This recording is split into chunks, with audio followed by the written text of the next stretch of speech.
about to spit some real shit. Been holding on my tongue for a little bit. G shit, better get RBG shit. Y'all be acting like you never did see shit. Stop holding, motherfucker, I ain't folding. This Royal African golden. I shine like never before and I grind like I'm on my 4, 5, 6. I'm watching my money growing. I'm here to let niggas know I'm number one with a bullet. I'ma pull it. I ain't scared, we can take it to the head. Life is Russian roulette. Nigga, let's make the bed. I'm about to jet. Number one with a bullet, I'ma pull it. I ain't scared, we can take it to the head. Life is Russian roulette. Nigga, let's make the bed. I'm about to jet.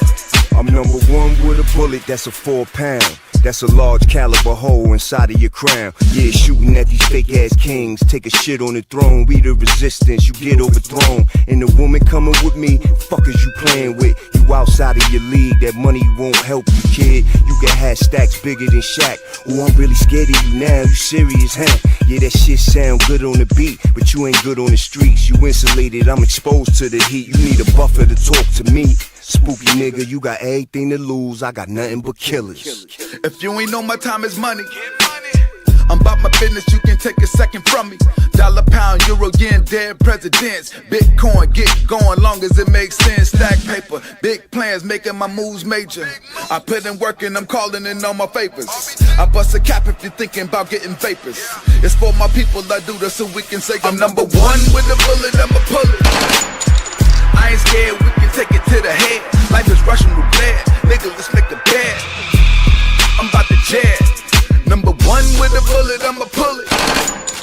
I ain't scared, we can take it to the head. Life is Russian roulette. Nigga, let's make the bed. I'm about to jet. I'm number. Yeah, straight out the South Bronx, reppin' that brown blood thoroughly. For years the police been trying to bury me. Currently, police murder people over currency. Big biz, popping this interest in politics for the young folk who don't know why they even need a gun for. Free Moon Mia, free Russell Schultz. They killed another little kid about a week ago. I'm number one with a bullet, I'ma pull it. I ain't scared, we can take it to the head. Life is Russian roulette. Nigga, let's make the bed. I'm about to jet. Cruising down the street, my mind on goals. Fuck the police, I ain't studying them hoes. I see the guards on the block, go kicking some truth. So I went to do the math as I did as a youth. They say knowledge before wisdom, then comes some understanding. That's when my mind started thinking and planning. We could build an empire like Congo and Mali, and it wouldn't take much, just your mind and your body.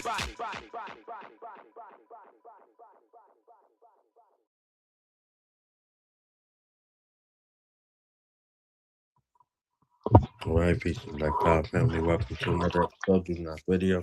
Place now is born shows. Now let's born alive. We here with the Behind Enemy Lines series with a powerful warrior comrade who's been rocking these regular hours, ensuring that we understand the plight of the plebiscite, the plight of the people, and the plight of our brothers and sisters further behind enemy lines. It becomes an honor and privilege at this time introduce some to others. True and living comrade out here in the struggle to free the land and in conjunction with freeing our minds for liberation, the one, the only Comrade Bomani Shakur, Black Power. Black Power to you, Comrade. Black Power, Comrade. Free the land, revolutionary greeting, man. Again, it's always a pleasure to come to the platform to share my knowledge, understanding, share my experience, and share my thoughts, right? You know, currently, we're in the midst of talking about the campaign to free Shakur. Shakur, is a brother that has been incarcerated for 40 plus years. He has been denied numerous times, parole denied numerous times. Last year he came with parole, they were saying to take it back. And they stated for the certain reason, well, the main reason they said was that they gave parole by mistake, which we know things don't happen by mistake. Then they also stated that he didn't do what he wanted to do, which he wanted to write a debrief letter, a snitching letter, 15 pages, in regards to a political affiliation. They stated that all the various organizations that he founded, such as the Satellite Network, that are geared toward the safety, the remedy, and the finding of new African men, women, children, and elders, and also the emergency response network are geared toward preparing our community for emergency response regarding natural disasters are not community based. So in the midst of that, they gave him a date for April. And where they went back and changed that date this year, it was April this year, but they changed it to July the 16th. due to the fact they said that the calendar days were all wrong. Now, so that gives a little more time to approach the situation. And basically, what we're asking for people to utilize the template that were created to attack the particular areas, be the Department of Correction of California, be there the parole board, be there the civil rights system in California, and other facilities to make your voice be heard. Because some of the places you got to write physical letters, where some you can just send emails to, right? And also like calling the governor, Newsom, putting the pressure on about the situation. Whereas one of the updates, well, I just mentioned, the change date July 6th. Another update is that we had established a template for email response, so you can email the correct the certain division and systems and bodies, the legal bodies need to email, so you can get that template from us. You know, you can get it from me personally. You can email me at boomonsecure80gmail.com and receive the information. Or there's also as another national support organization, recognized, but the Conrad new political prisoner, he had recently been listed on the Jericho website, which you can look up, JerichoMovement.com. And Jericho has been a long-standing organization that geared toward the release and the advocacy of political prisoners, POWs, from different aspects. We did new African political prisoner, Black political prisoner, Puerto Rican political prisoner, Muslim political prisoner, Anglican political prisoner, so forth and so on, right? In the midst of that, I would like to read something that was written by another political prisoner on behalf of Abdul. Open to read it. It's called The California Board of Parole Hearings, a study in institutional racism and naked injustice by JHJ Liberal Campaign. And it goes as follows. United States of America is a perennial prison culture, and the state of California is apex, boasting the single largest prison population on earth and a corresponding prison slave complex, with rates an astounding $246 billion a year for prison cracks, guards, and the corporations supply them. The California fiscal year 2024-25 prison budget alone was $14.5 billion, an actual drop from the year prior, but still dwarfed for many nations' gross domestic product. The Board of Parole Hearing, BPH, is a central cog in the industrial machine, and those subject to the longest and most severe sentences, those who represent the most sustained money flows from taxpayers to prisons and their corporate partners, must pass before the Bureau of Prison. The Bureau of Prison. Must pass before the Board of Parole Hearing if they are able to be freed. The composition of parole boards are almost exclusively former law enforcement or prosecutors, politically conservative, and radically pro-incarceration. This is reflected in a clearly disproportionate rate of denials to grants, the sustained institutional racism, as well as the ideological learnings of this body reflect in the arbitrary nature of denials, and at least one very disturbing recession. Recent studies and reports include work by the Legislation Analysis Office and analysis of hearing transcript reveals systemic racial bias in California Board of Parole hearings, showing black candidates less likely to get parole, with disparities linked to subjective evaluation and prosecutor recommendation rather than rehabilitation efforts, highlighting implicit bias and lack of data safeguards. The California Department of Correction and Rehabilitation have been complicit in this culture of racial disparity by its lack of transparency. The CDCR has been slow to release race-specific parole data, hindering accountability through a 2020 lawsuit prompt some of the data being released and disparity made numerically clear.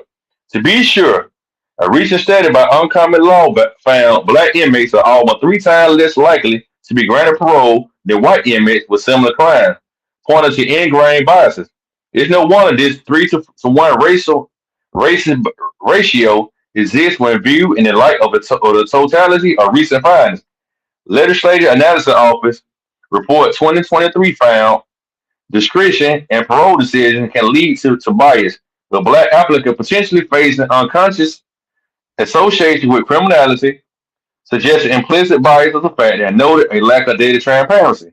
Transcript analysis, general research Study using parole hearing transcript found significant racial disparity with black candidates receiving fewer grant than white candidates, and these disparities weren't explained by rehabilitation efforts but by reliance on subjective factors like psychological assessment, psychological evaluations. Research suggests black individuals are more likely to receive negative psychological scores, face prosecutor opposition, and have disciplinary issues, all contributing to denials despite similar rehabilitative efforts. Subjectivity and implicit bias. Commissioners rely on subjective factors like risk assessment and prosecute input rather than objective evidence of rehabilitation disproportionately harms black candidates. Attorney access. Candidates with private counsel are more likely to get parole, suggesting racial disparity in access to quality legal representation also play a role. Once again, discriminating justice in America is directly proportional to your current bank account balance. Okay. As stated in previous discussion, job security and salary inflation for those employed within the prison slave complex, including parole boards, is ensured not by prioritizing rehabilitation release, which will reduce prison population and thus exorbitant budgets, but by maximizing the number of prisoners under state control at any given time. To be sure, even in face of the drastic reduction in recidivism and drop in violent crime, the state, fueled by prisoner organized the agreement in hostility, which effectively ended racial conflicts in California prisons and beyond, it still maintained a cut of taxpayer pie in excess of $14 billion. This political dissonance between the economic motivation and racial by prison slave complex proponents and the public safety of the broad society finds them confronted with one of the greatest conflicts or interests in U.S. history. Those vested with the responsibility of reducing the number of citizens subject to incarceration have no interest in doing so, and their financial gain and social influence are in fact tied to maximizing prison population, not reducing them. Denial of parole for long-term prisoners, their most lucrative cohort by the current composition of parole board, is central to the conflict of interest. To truly understand the diabolical nature of this arrangement, you must look at one of the root functions of the pre-industrial slave complex, the disposal of surplus labor. For those of you who are familiar with this term, allow me to elaborate. For those of you who are unfamiliar with this term, allow me to elaborate. To truly understand the concept of surplus labor, you must have a basic grasp of the function of U.S. capitalism and the role of worker in this arrangement. I will use a basic example to illustrate this. I work on a radio assembly line where they produce digital boom boxes that may receive $18 an hour to assemble radios. He produces 20 radio per hour. He radio minus materials, energy, marketing, packaging, bulk shipping costs, and the 18 hours they pay him to assemble them, divided by 20 will make the owner of the company the capital $25 to $50 per radio profit. So off that one worker, the capital makes $500 to $1,000 per hour, which is the real value of the work the worker produced for 18 hours. In order for U.S. capital to pay labor wages, which do not reflect the real value of workers' work, they must have a significant pool of unemployed workers who, out of sheer desperation to work, will take the same job for $17 an hour just to have a means of supporting themselves. If the workers' their demand increase past pay en masse, the capitalist factory owner has plenty of unemployed workers to replace them. These unemployed workers we call surplus labor or the lumpen proletariat. In a capitalist society like the U.S., the sole legitimate means to survive outside of entrepreneurship is to sell your labor. You must get a job and work. When the labor market is insufficient to meet the demand for work by the unemployed to survive, surplus labor is driven into the underground economy where by design everything is illegal. The states term their activity crime, be it predatory, robbery, extortion, assault, etc., or market-based, drug trafficking, prostitution, black market goods, etc.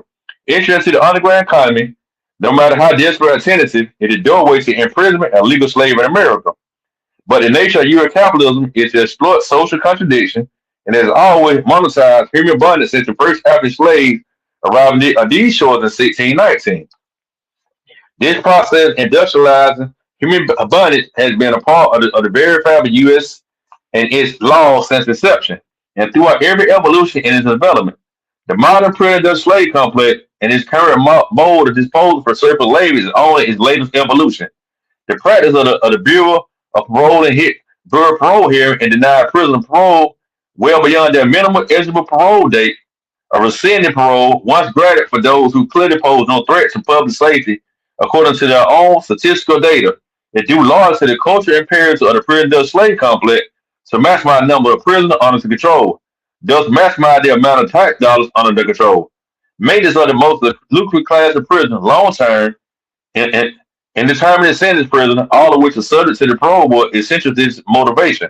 Note, according to the Bureau of Justice Statistics, prisoners who serve 20 years or more or who are 50 years or older have a scant point zero one about 0.015% recidivism rate, and contrary the recidivism rate for low level drug offenders is 70%. To be sure, the economic motive force behind such Bureau of Parole hearing denied revealed in the fact that the prison slave company maintained disposal surplus label beyond the minimum eligible parole date.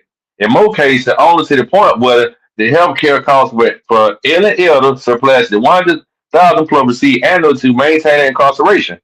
Statistically speaking, when it gets too costly, suddenly subjects of eligible parole. The imperative of the U.S. to exploit the disposal of surplus labor through the prison slave complex can also be seen in the middle of the anti-poor statute passed by city and state legislation, criminalizing homelessness and vagrancy. Reminiscent of the vagrancy laws of the old convict leasing system, these nuisance statutes seek to make it a crime for people to be homeless.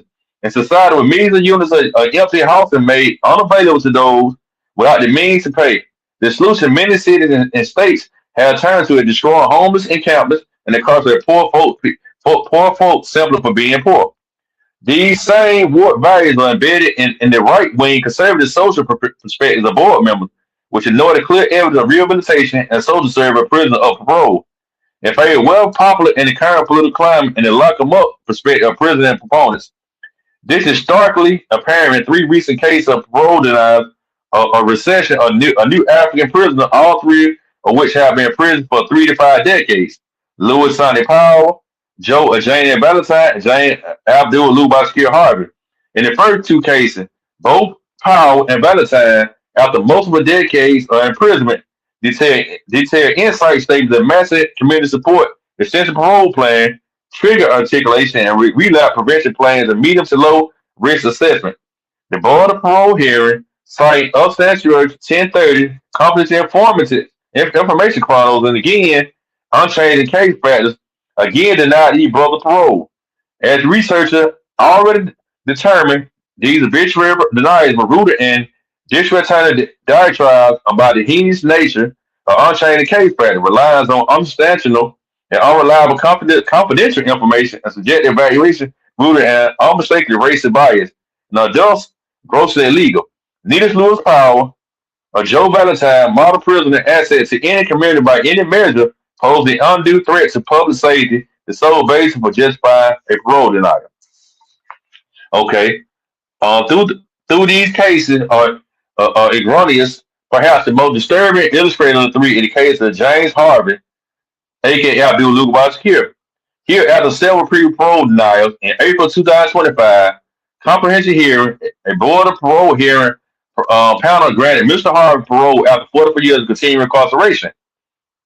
The presiding commission spent 15 minutes detailing why the law required the grant, citing Mr. Harvey's exemplary record, profound rehabilitation, and strong community ties. All parole grants are reviewed by the governor for final approval.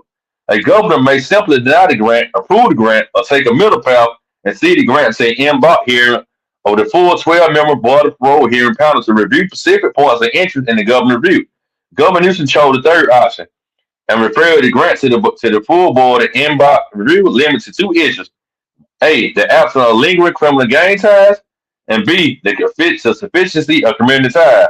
When the embark hearing was held in July 25, only 3 of the 12 commissions constituted the full embark board were present, well below the 12 envisioned by the governor. 2 of the city commission had previously denied Mr. Harvey parole. Despite the governor's limited referral, the panel questioned Mr. Harvey about irrelevant materials, matters such as the refusal to brief, become a state informant, a requirement not imposed by law and which would endanger his life. Well, more disturbing that critical evidence was withheld. A month before the hearing, Institution Gang Investigator IGI had filed a 128G call in Mr. Harvey's Central File stating that their investigation included he was engaged in no illicit criminal or gang conduct of any kind. The correctional counsel, whether intentionally or unintentionally, failed to provide this document to the inbox, the inbox panel, though it was in Mr. Garber's central file. Mr. Garber reviewed a copy of it a day after the hearing, received a copy of the day after the hearing. The inbox panel, without any evidence of current gang ties, the inadequate community support, voted to refer the grant to a recession hearing, suggesting it may have been improperly granted. Commissioner Munez actually authorized the decision that the only two commissioners signed off on. On December 10, 2025, Mr. Harvey attended the rescission hearing and perhaps one of the most blatantly biased and unlawful displays in recent memory. The presiding commissioner was the same commissioner who chaired the inbox panel and was the same commissioner that authored the referral to rescission. Blatantly violating due process guarantees of an impartial fact finder. The commissioner in question actually boasted about being the same commissioner that sent him to the rescission hearing for the inbox hearing. The deputy commissioner was a retired commissioner pulled out retirement for the single hearing. As if already aware, Mr. Harvey now possessed overt evidence that he no longer had any gang ties. The 128G from gang experts stated this fact. The panel expressly stated it would not consider any new evidence procured after the April 2025 grant, including IGI's 128G call, exonerated him with any gang ties. The very evidence that directly addressed the governor's primary concern. They did this even though the rules governing rescission hearing expressly state the panel must consider all relevant evidence and when a decision on rescission. The panel dismissed overwhelming evidence of community tie, including Mr. Harvey's 30-year marriage. It found a two community, nonprofit, and numerous support letter with the remark, none of that matters. The panel and the attending district attorney focused on relitigating the initial grant, repeatedly stating the grant panel did not ask the right question and relied on the unchanged case practice. Example, the commitment offense, older custody offense, etc. That had been fully considered and outweighed by strong evidence of rehabilitation. The prosecutor spent a considerable amount of time referring to the racial and political nature of Mr. Harvey's crime, repeatedly mentioning former ties to the Black Panther Party, and name being listed in political prison support websites again, factor which will never change and have zero bearing on the governor's 2 points. There was no evidence of improbability, though some evidence standard which supported rescission. Nevertheless, they rescinded Mr. Harvey's parole grant. The panel decision was a naked disagreement with the grant parole panel's conclusion. A basic rescission absolutely prohibited by clearly established law. A recent is in our panels recent in R.E. Powell's year 2000 decision, which is the benchmark controlling the case. Keep in mind, Mr. Harvey's record rehabilitation, like both Powell and Valentine, were extraordinary, especially for men who spent over 30 years solid confinement alone. In Mr. Harvey's case, after being instructed what to do in terms of completion of educational and self-help programming in four previous parole denied, he completed those benchmarks and more, exceeding the expectation of the granting commissioner who mentioned what those benchmarks were for previous hearing.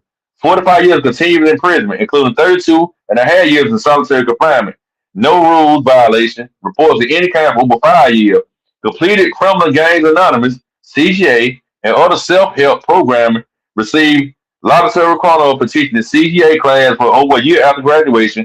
Drafted blueprint for the historical agreement to end hostilities, which ended decades of systematic racial violence in CDRC facilities. Founded 2 community-based nonprofits, the Satellite Network, addressing missing persons in the New African and the Black community, and the response network, disaster preparedness for undeserved communities. Married for over 30 years with extensive family and community support. All this was simply summarily rejected, and after almost half a century behind bars, this 64-year-old man had the chance to finally serve his community, unfettered by the abundance of imprisonment snatched from him in the cruelest, most illegal, and blatantly racist means this writer has seen since the pre-civil rights era. Can you imagine? After all those decades of suffering, reflection, change your hard internal work to become a better version of yourself, to have a snatched away in such a cruel, overtly racist, and capricious manner. The California Board of Parole hearing is simply not upholding either the letter or the spirit of the law. The body has become so mirrored and racist bias that it has become part and parcel of the verifiable institution. It was for institutions like this that the Racial Justice Act was passed here in the state. A law that judges across the state have resisted tooth and nail. The notion of a fair parole board here in the state of California for black and brown communities is a running joke. But most of these here mere procedural formality to decision already made by the board long before a prospective parolee even enters the room. It is for this reason that the legislature and other oversight bodies, like the courts, must make it clear that the board of parole hearing must amend their processing and their very composition and complexion of these boards to reflect the community where potential parolees are actually going to return, not the unilateral and one-sided political ethos of the right-wing conservative influenced ideologues. We as citizens must challenge this status quo if we are to ensure our tax dollars are actually going to serve our public safety. It is for these reasons that concepts like community release boards and strategic release initiative continue to be viable arguments to the California parole landscape and must be given their due consideration. Most in this society have been orientated by television and news soundbite to believe simply because someone may have committed serious violent crime that such a person is forever outside the bounds of humanity. This is both false and deliberate effort and industrial forces who profit off our social apathy and dehumanization of the poor. A single incident in someone's life does not define them, nor it is the same effort and current trajectory of a person's action or deeds will define them in the moment. Some of the most prosperous and advanced political, social, spiritual, and cultural minds of our time are locked away in American prison. Long since rehabilitation, but inconsistent with the bias, worldview, institutional racist bias that profit from their suppression and benefit from their absence in those communities so in need for their contribution. We all know what must be done. Call your local congressman or woman, flood the government office with calls and emails demanding parole board reform. Champion the adoption of community release board and security release within California current parole process. Demand rules in their application, rule out implicit bias into the racial practice, demand the hearings be fair. I will leave you with these final words. The bad man is the man that no matter how good he has been in getting worse, is declining morally and are more willing to do what is clearly wrong to achieve his own ends. The good man, in contrast, is the man that no matter how bad he has been in the past, no matter what villainous act he's perpetrated, is trying to become better, is improving his moral character and committed to doing the right thing, even when it's difficult. A wise man. Think on these things. They are the cause for great meditation. Okay.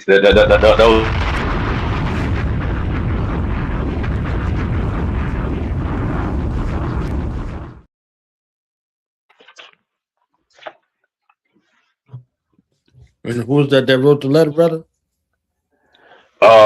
It's the one that won the current behind enemy lines from the Liberated Elder campaign. He wrote it. He's a political prisoner, the way a political prisoner.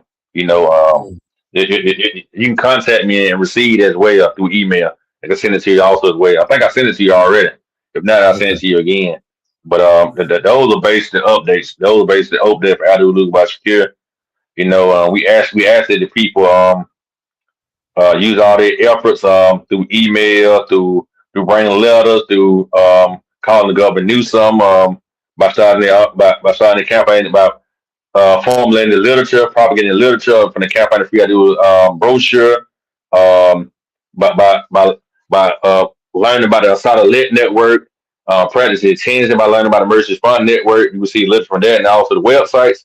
You know, to get more information, just keep on pushing the free out the loop by Shakur, so that it can be an example for other new political and other individuals that it can be done with the help of the people. And I yield. Free the land. Thank you, brother.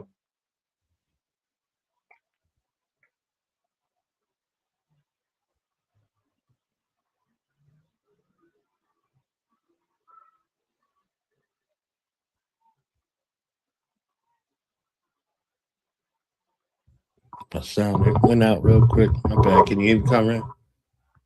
Yes, sir. Yes, sir. I'll say thank you, brother. I appreciate that, man. You know, Yeah, thank you. I appreciate it. So I'm saying that the continued effort is for everybody, everybody who's want to get involved is to utilize the templates that are geared toward attacking it. The Board of Paroles, the California Department of Correction, the Civil Rights Division, the Civil Rights System, and also Governor Newsom, so they put the pressure and let your voice be heard in regards to friend Abdul Bashir, and also to get acclimated with it. That's how the Lit Network.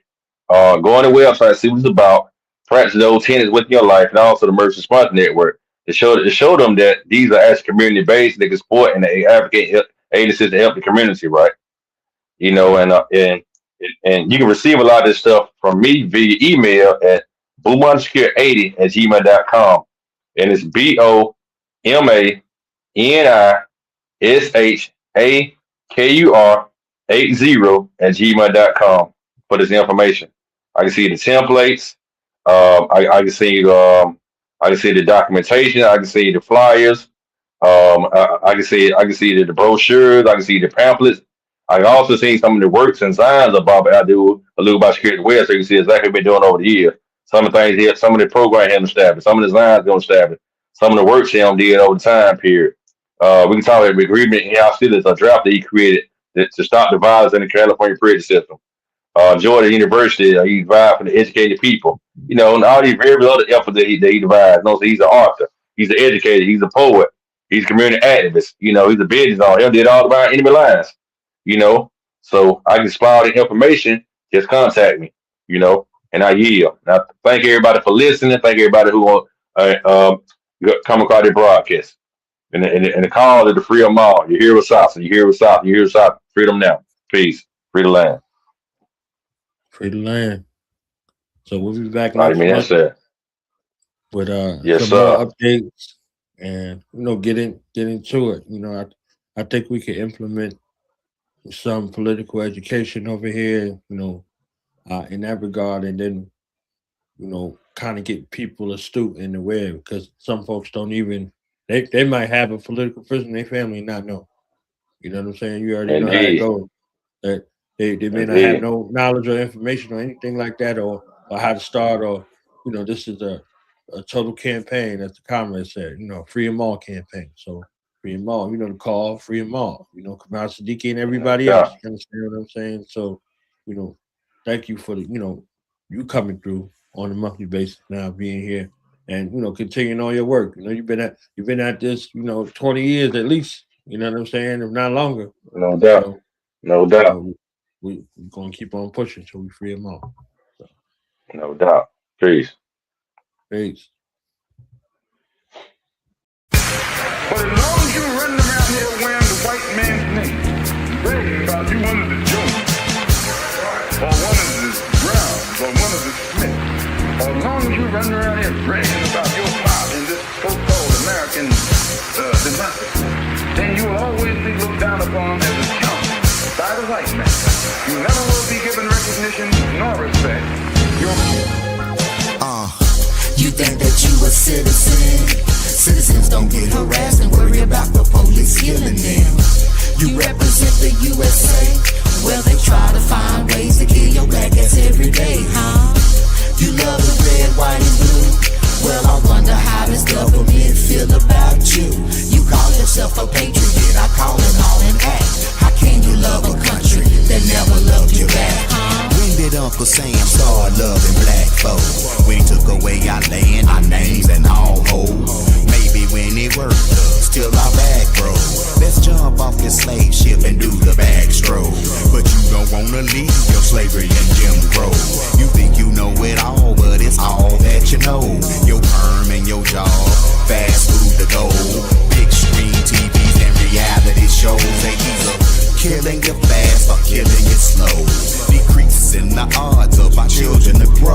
Got them popping the bars and snorting the snow. Having dreams of selling crack rap or making the pros. The school is full of crack teachers making them doze. They wake up in the cell guard taking their clothes. We don't say shit until the casket enrolls. Uncle Sam big pimpin', we get treated like hoes. Uncle Sam big pimpin', we get treated like hoes. The Asians and the Arabs in the hood getting chose. Where we run through the highs and cross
feel about you? You call yourself a patriot, I call it all an act. How can you love a country that never loved you back?